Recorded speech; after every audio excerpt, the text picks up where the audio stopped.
Wade. May naghanap sa'yo. Sino ka? Oh, Georgia! Tuloy ka! Napasyal ka? Dinala kitang pagkain. At saka doon nga pala sa nangyari kagabi. Sorry ha. Anong story? Wala yun.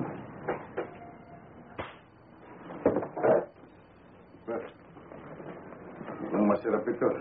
Talagang masarap yan. Ako nagluto niyan eh. Sigurado ka. Oo! Parang ito yung nakita ko niluluto kanina ni Aling Belia. Pareho na rin yun. Ako naman ang bumili eh.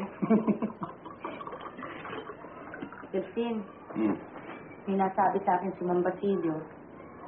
Tungkol saan? Tungkol sa'yo. May tinatago ka pala ha. Ano raw ang tinatago ko? May girlfriend ka pala nung araw. Pero hindi lang kayo nagkatuluyan. Maganda ba siya? Si Basilio, kung ano-anong sinasabi. Matagal na yun. Halos pareho pala nangyari sa atin eh. Sa'yo, ayaw ng mga magulang ng babae. Sa akin naman, ang pinipilit ng papa, yun. Yun naman gusto ko. Hindi pala maaasahan pagdating sa kagipitan. Mabuti na lang maaga pa nung nalaman ko. Talagang ganun yun, Georgia. Pero pag dumating naman ng araw, makakatagpo ka rin ng swerte mo. At pag dumating yung araw na yun, kahit na anong gawin mo, hindi mo maiiwasan. Ikaw rin, di ba? Siyempre.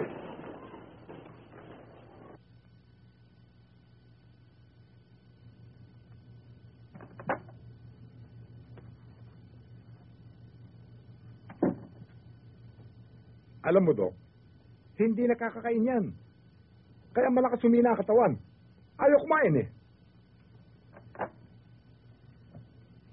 Ikan mahuling. Pakainin mo naman sustansya. Bigyan mo ng baka. Masustansya ang baka. Anong ginagawa ng mga baka sa asyenda?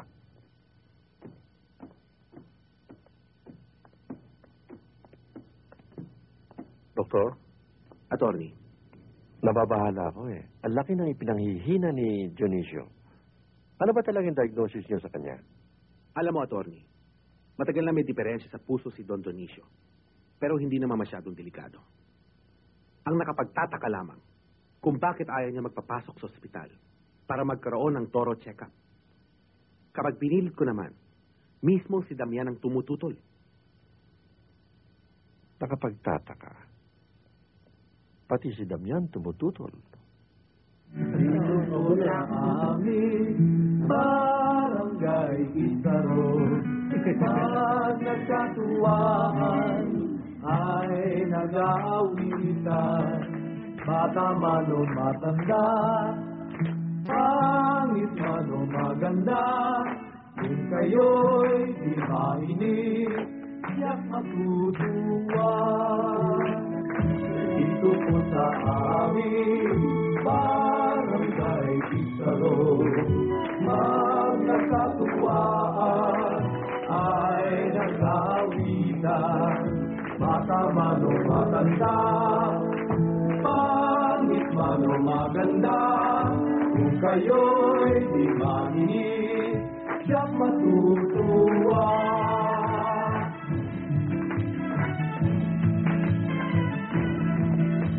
Ako'y gulong-gulo sa pag-iisip mo, ba't di mo pa sabihin na totoo? Kahit laki na rin ang hirap sa pagligaw sa'yo, ba't di mo pa bitiwan matamis mong oo? Alam ko naman ako'y napupusuan mo, wag mo nang isipin ibulong sa hangin. Paikot-ikot, kairani pang pasikot-ikot, wag ka nang magpasipot-sipot, baka ikaw ay mabaon sa ulimot. Ang puso ko'y umikot-ikot, habang ang isip mo'y paikot-ikot-ikot.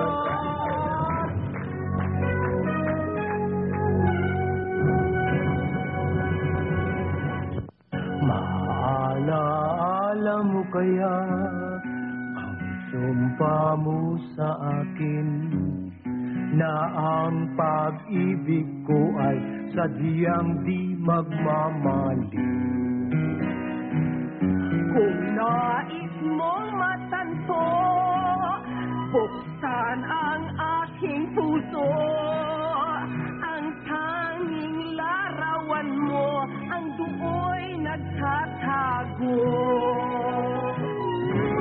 Ako ay para sa iyo. Ikaw ay para sa akin. Walang makakahadlang sa pag-ibig natin. Ako ay para sa iyo. Ikaw ay para sa akin. Iisa ang ating damdamin.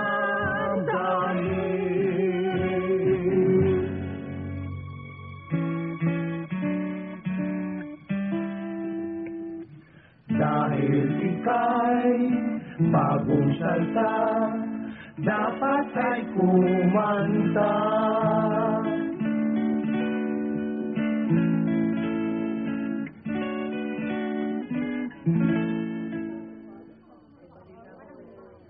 Kahit konting liwanag ng pag-ibig, ang ikawan sa pusong may likalik, ang pag-asa'y aking nakikita, at ang likaya'y nadarama.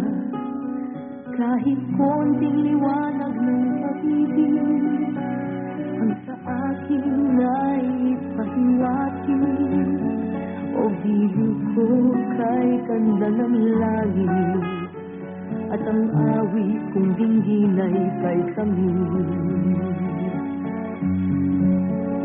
Kahit konting pagsilig, kung manggagaling sa'yo, ang labis ko ng likaya, dahil sa ikaw ay mahal ko.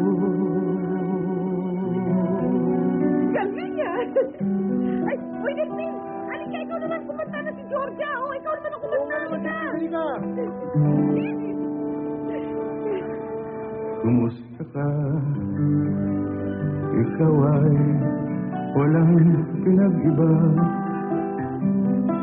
Ganyan ka rin nang tayo ay huling magkita. Tandang-tanda ko pa habang ako'y papalayo.